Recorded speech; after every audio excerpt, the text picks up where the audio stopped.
तो स्वागत है आपका पीकेजीएस में। दोस्तों, आज से हमारा ग्राम पंचायत अधिकारी यानी कि वीपीओ का जो एग्ज़ाम होना है आपका 27 अप्रैल को, उसका क्लासेस आज से शुरू होने वाली है और उससे संबंधित ये हमारा पहला वीडियो है। और हमारे चैनल के माध्यम से आपको ग्राम पंचायत अधिकारी से रिलेटेड जो भी उसका सिलेबस है उससे रिलेटेड हर एक जानकारी आपको प्रोवाइड की जाएगी, जो कि आपकी परीक्षाओं के लिए बहुत ही ज़्यादा महत्वपूर्ण साबित होगा।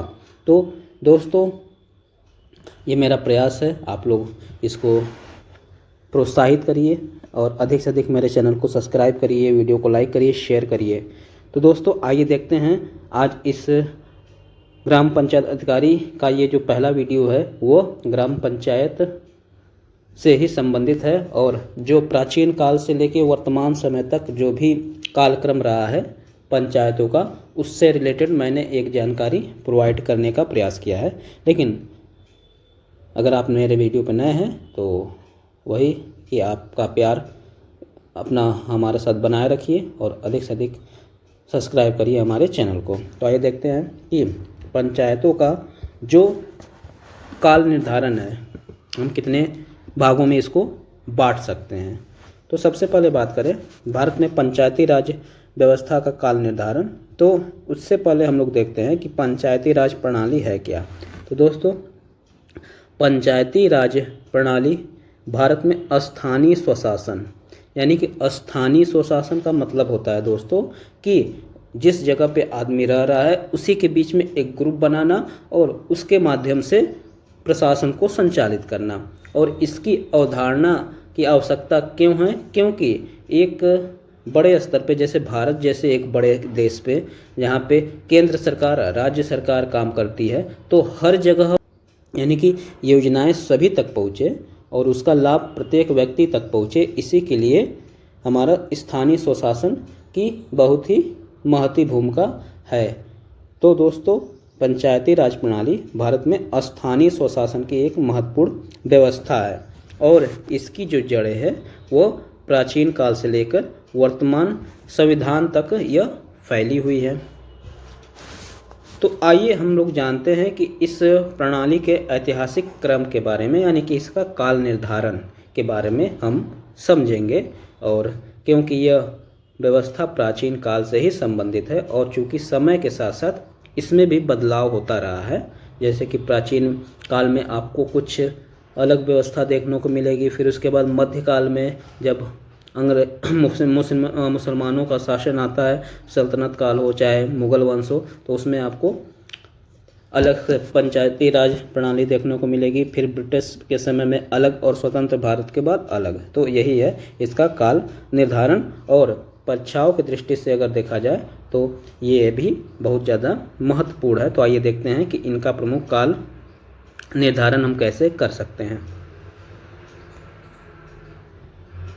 दोस्तों, अगर पंचायती राज व्यवस्था के काल निर्धारण की बात की जाए तो इसको हम 4 स्टेप में बांट सकते हैं।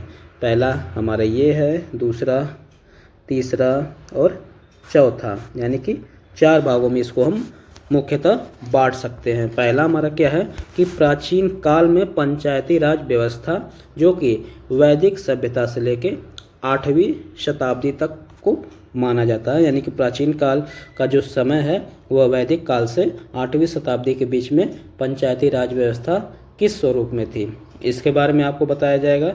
दूसरा है हमारा मध्यकाल में पंचायती राज व्यवस्था। तो मध्यकाल का जो समय सीमा है वो 8वीं शताब्दी से 18वीं शताब्दी के बीच में है और इसको भी हम लोग 4 भागों में मुख्यतः डिवाइड करते हैं। इसको हम लोग 4 भागों में डिवाइड कर सकते हैं। पहला प्रारंभिक मध्यकाल, तो प्रारंभिक मध्यकाल जो है वह 8 से 12वीं शताब्दी के बीच में आता है, जिसमें आपको राष्ट्रकूट, चोल इत्यादि साम्राज्य में पंचायत संबंधी व्यवस्था के बारे में आपको जानकारी प्रोवाइड की जाएगी। और इसका जो सबसे महत्वपूर्ण जो एक है वह चोल साम्राज्य में पंचायती राज व्यवस्था, क्योंकि चोलों की जो पंचायती राज व्यवस्था थी वो बहुत ही ज़्यादा संगठित थी।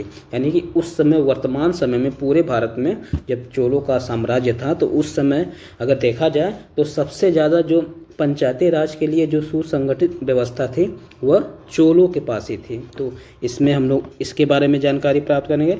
इसके अलावा भारत में जब दिल्ली सल्तनत काल का प्रारंभ होता है तो उस समय पंचायती राज व्यवस्था कैसी थी, और इसका समय सीमा है 1206 से 1526 तक।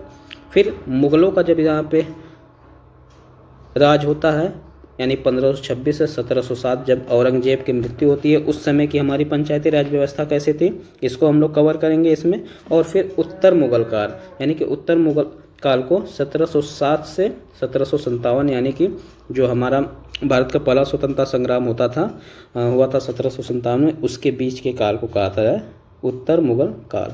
और फिर ब्रिटिश भारत में जो पंचायती राज व्यवस्था थी उसका स्वरूप कैसा था, और उसका समय सीमा है 1857 से 1947 के बीच में। जो भी महत्वपूर्ण परिवर्तन हुए हैं, जो संशोधन हुए हैं या फिर कुछ नए नियम बनाए गए हैं पंचायती राज्यों के लिए, उसको हम लोग देखेंगे। और फिर बात करेंगे हम लोग स्वतंत्र भारत की पंचायती राज व्यवस्था के बारे में। तो इसको भी हम लोग 2 स्टेप में डिवाइड कर सकते हैं। पहला क्या है, 1947 से 1992 तक, यानी कि जब तक कि 73वां संशोधन नहीं हुआ था। और एक है 73वां संशोधन के बाद, यानी कि जब 73वां संशोधन हुआ था 1992 में और 1993 में ये लागू हुआ, उसके बाद पंचायतों की भूमिका में बहुत महत्वपूर्ण परिवर्तन आए, क्योंकि ये स्पेशली ऐसा संशोधन था जो कि पंचायती राज व्यवस्था को मजबूत करने के लिए ही लाया गया था। तो इसको हम 2 स्टेप में बांट सकते हैं। नेक्स्ट पार्ट में हम इसको डिटेल में डिस्कस करेंगे दोस्तों, और उम्मीद करता हूँ कि यह आपको अच्छा लगा होगा। अगर वीडियो आपको पसंद आया हो तो प्लीज़ मेरे चैनल को अधिक से अधिक सब्सक्राइब करिए, वीडियो को लाइक करिए, शेयर करिए।